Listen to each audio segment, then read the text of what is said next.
Carlo Ancelotti কি তাদের coach থাকছেন নাকি থাকছেন না, দলে কি কোনো চেঞ্জ আসছে নাকি আসছে না। যখন কিলিয়ান এমবাপ্পে আসলো তখন আসলে ধরাই হলো এই রিয়াল মাদ্রিদকে কেউ আটকাতে পারবে না, কিন্তু সেই রিয়াল মাদ্রিদ কিলিয়ান এমবাপ্পে আসার পর প্রথম কম্পিটিশনটার মধ্যে আসলে আটকে গেল, গ্লোবাল কম্পিটিশন। এখন কার্লো আনচেলত্তি যেটা বলছেন সিজনের বাকি সময় তো আসলে বাকি রয়েছে, তবে ক্লাব ওয়ার্ল্ড কাপ পর্যন্ত তিনি থাকবেন কিনা এই ব্যাপারটা তিনি আসলে এখনই এই ব্যাপারে কোনো কিছু বলতে চাচ্ছেন না। আমাদের ফলাফল মেনে নিতে হবে, সঙ্গে এই হতাশাটাও। ওদের আমি বলেছি হতাশ না হতে, অন্য বছরগুলোতে আমরা অন্য সবার চেয়ে ভালো করেছি, এবছর আমাদের ভুগতে হলো। স্পোর্টসে এটা হতেই পারে, কোনো দলই বুলেট প্রুফ নয়।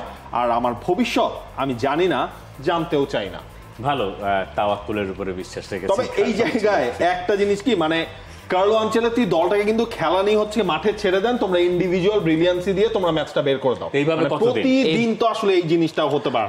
ম্যাচটা দেখে মনে হয়েছে মানে আপনি এক্সপেক্ট করবেন অন্তত সেকেন্ড হাফে এই ক্রস অ্যান্ড ইনশাল্লাহ যে ট্যাকটিক্সটা আছে এটা থেকে একটু হলেও আপনি বের হবেন।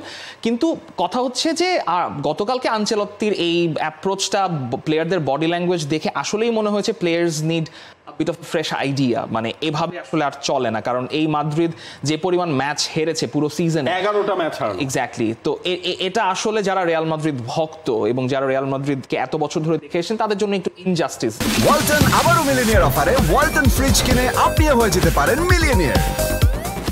এই ধরনের খেলা, এইরকম একটা দল নিয়ে যেখানে আপনি কিলিয়ান এমবাপ্পেকে ইনক্লুড করেছেন, সামনে আরো বড় বড় রিক্রুটমেন্ট আসতে পারে, সেটা I think they need some fresh ideas to be installed. এবং আমার মনে হয় আসলে কিছু মানে ফ্রেশ লেগ সেটারও আসলে দরকার। এবং আই থিঙ্ক আমার কাছে আরেকটা জিনিস মনে হয়েছে যে এই ম্যাচটা ব্রাহিম দিয়াজের জন্য ওয়াজ পারফেক্ট।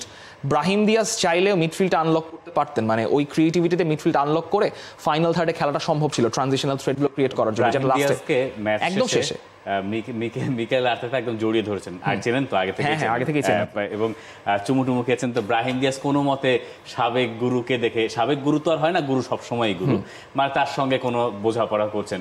তো এই যে বলা হচ্ছে না যে কার্লো আনচেলত্তি এখানে থাকবেন কি থাকবেন না, এই প্রসঙ্গগুলো আপনি শুধুমাত্র এবারে চ্যাম্পিয়ন্স লিগে যদি রিয়াল মাদ্রিদের অবস্থা দেখেন, কোন কোন ম্যাচ তারা হারলো, বেশিরভাগ ম্যাচই তারা হারলো। তারা এখানে কেন? তারা এখানে কারণ ইউলিয়ান আলভারেজের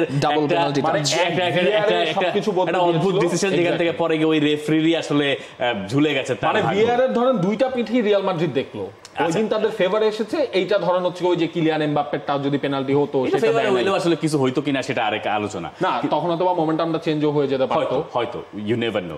বার্নাবিউর কথা যদি বলেন, কিন্তু এই যে আপনি যদি রিয়াল মাদ্রিদের কার্লো আনচেলত্তিকে এই জায়গায় আনার পরে আমরা যে কথাটা বলেছিলাম যে তুলনামূলক তরুণ দল, এবং এইখানে কিলিয়ান এমবাপ্পের মতো ট্যালেন্ট যখন এসছেন, কার্লো আনচেলত্তি আসলে 26 পর্যন্ত যে কাজটা করবেন, একটা সিস্টেম দাঁড় করিয়ে দিয়ে যাবেন, যেটার ওপর দিয়ে হয়তো পরে গিয়ে জাভি আলোনসোর মতো কোচরা এসে কাজ করতে পারবেন। কিন্তু এই সিজনে যেটা হলো যে কোনো সিস্টেমের ধারে কাজ দিয়েও রিয়াল মাদ্রিদ হাঁটলো না। এই একবার মনে হয় যে তারা খুব ভালো করছে, পর মুহূর্তে আপনার কাছে মনে হবে যে তারা খুব মন্দ, এবং এটাকে এখন এই এপ্রিল মাসে এসে আমরা কোনোভাবে ভালো আসলে বলার মতো কোনো অবস্থায় নাই। তারা লা লিগায় 4 পয়েন্টে পিছিয়ে আছে, কোপা দেল রের ফাইনালে আপনার বার্সেলোনাকে ফেভারিট ধরতে হবে, চ্যাম্পিয়ন্স লিগের এখান থেকে তারা বাদ পড়ে গেছে।